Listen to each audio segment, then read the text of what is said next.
अभी तो अर्थव्यवस्था का और बुरा हाल होगा। अगले 6 महीनों के अंतर्गत में लोगों को लूटना शुरू कर देंगे, अर्थात देश के अंतर्गत में हाहाकार मच जाएगा। इस प्रकार की पोजीशन है। माइनस में भी 100% माइनस में जाएगी। किसानों के साथ इन्होंने बहुत बड़ा धोखा किया, दलितों के साथ धोखा किया, मुसलमानों के साथ धोखा किया, ब्राह्मणों के साथ धोखा किया। केवल जुमलेबाजी सरकार है, बोलना अच्छा जानते हैं केवल। लाइव टीवी, सच सबसे आगे। अर्थव्यवस्था गिर नहीं रही है, अर्थव्यवस्था बिल्कुल माइनस में चली गई है और माइनस पॉइंट जो कि 24 से भी नीचे चली गई है।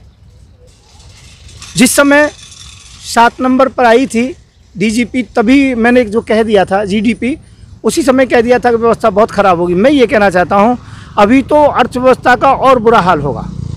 अगले 6 महीनों के अंतर्गत में लोगों को लूटना शुरू कर देंगे, अर्थात देश के अंतर्गत में हाहाकार मच जाएगा। इस प्रकार की पोजीशन है, क्योंकि मोदी जी की कुछ नीतियां इस प्रकार की हैं जिन्हें नीति ही नहीं कह सकते हैं। वो सोचते हैं कि अर्थशास्त्री हैं और अर्थव्यवस्था अच्छी होगी, परंतु जब हुआ है अर्थव्यवस्था डामाडोल हुई है। इसलिए मैं कहना चाहूँगा इनकी जो भी नीतियाँ हैं बिल्कुल ठीक नहीं हैं। और आज देश क्या सभी लोग निशब्द हैं कि आखिरकार ऐसा भी हो सकता है कि भारत की अर्थव्यवस्था इतनी डामाडोल हो सकती है। जब 10 पॉइंट से नीचे कांग्रेस के टाइम में आई थी, 7 पर आई थी, तो चारों तरफ हाहाकार बच गया था।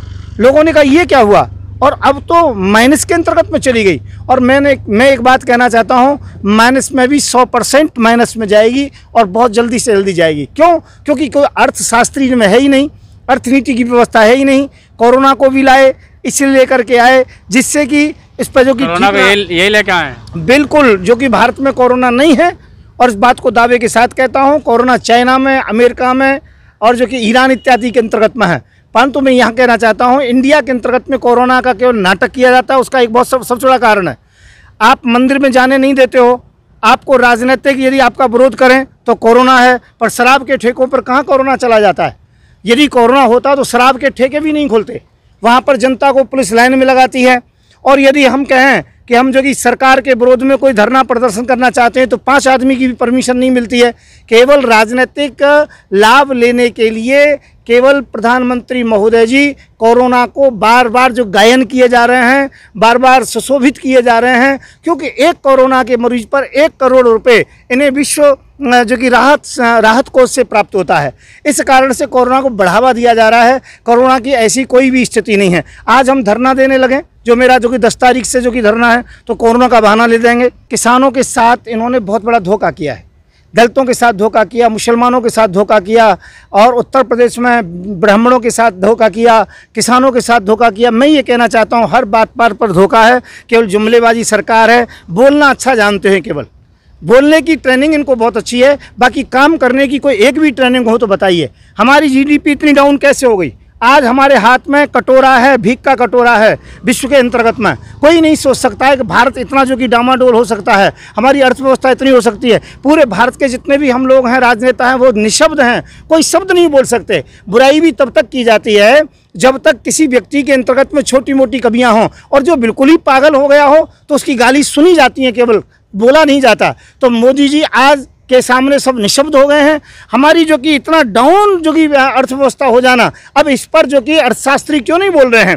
जब नोटबंदी की थी तो उस समय कहते थे अर्थशास्त्री हैं, ये होगा वो होगा, परंतु आज वो अर्थशास्त्री कहाँ गए हैं? एक शब्द बोल करके तो दिखाओ। मैं कह रहा हूँ इतनी मीडिया है, इतने अर्थशास्त्री हैं, इतने अंधभक्त हैं, वो कहते हैं मोदी जी मुमकिन है, मोदी जी कुछ ना कुछ करेंगे, इसमें भी कोई रहस्य होगा। केवल हिंदू मुसलमान के अलावा, जाति और धर्म के अलावा इनके पास दूसरे कोई मुद्दे ही नहीं हैं। इनके पास विकास के मुद्दे नहीं हैं। कई करोड़ नौकरियां समाप्त हो गई हैं। अब निजीकरण का जहाँ मामला आता है, इसके अंतर्गत मैं सामने विरोध में खड़ा हूँ।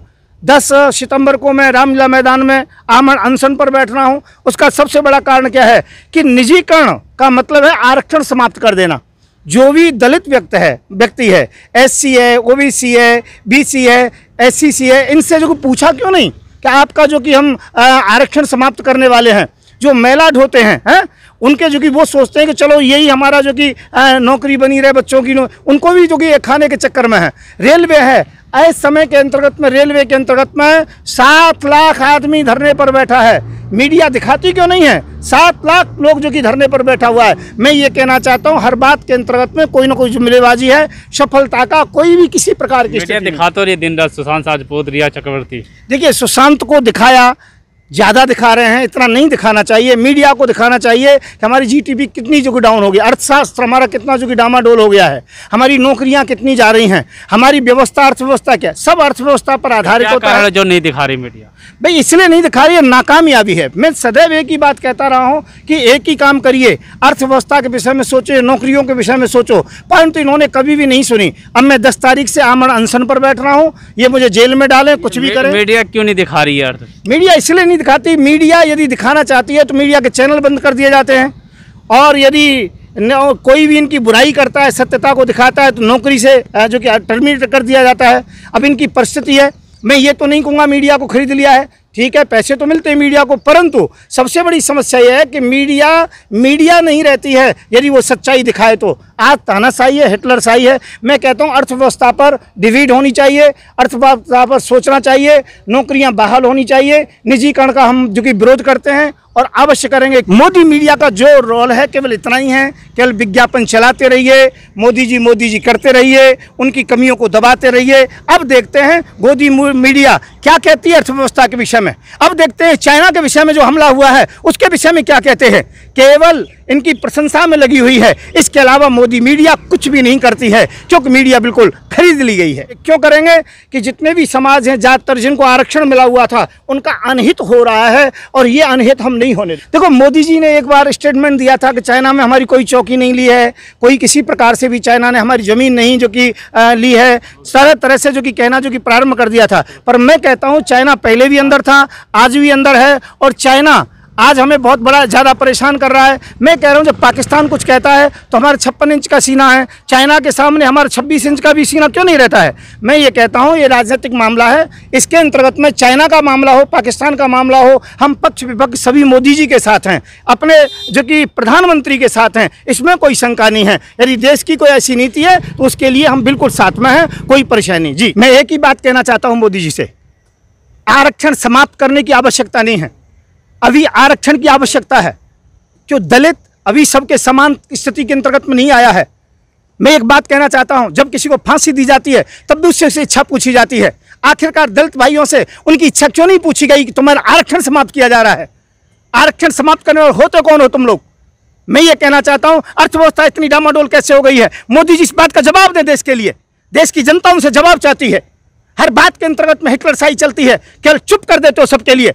पर अब हम चुप नहीं होंगे। हम 10 तारीख को दिल्ली के अंतर्गत में आ रहे रामलीला मैदान के अंतर्गत में आमरण अनशन करेंगे। हम ये तो नहीं कहते आपको मार सकते, परंतु यदि किसी प्रकार की ऐसी स्थिति हुई, इसी प्रकार की अर्थव्यवस्था होती रही तो हम हजारों लोग आत्महत्या करेंगे रामलीला मैदान के अंतर्गत में, परंतु हम देश को बिकने नहीं देंगे, देश को लुटने नहीं देंगे। मैं संत युवराज इस बात का दावा करता हूं।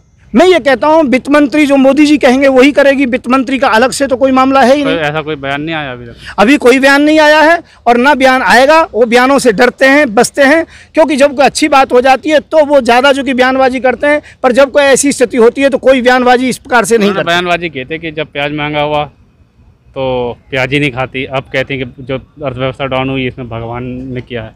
अब वो कुछ भी कह सकते हैं क्योंकि उनकी मानसिकता ऐसी है। ये सब लोग पढ़े लिखे भी नहीं हैं। जो कोई वित्त मंत्री बना दिया, कोई शिक्षा मंत्री बना दिया, कोई प्रधानमंत्री बना दिया है, ये 8-9 कक्षा से ज़्यादा पढ़े लिखे नहीं है, तो ये भगवान की बात करेंगे। मैं कहता हूँ जब राजनीति की बात आती है और विज्ञान की बात आती है, प्रगति की बात आती है, तो वहाँ भगवान की बात नहीं करनी चाहिए, समाज की बात करनी चाहिए, कार्यों की बात करनी चाहिए, समाज के हित की बात करनी चाहिए।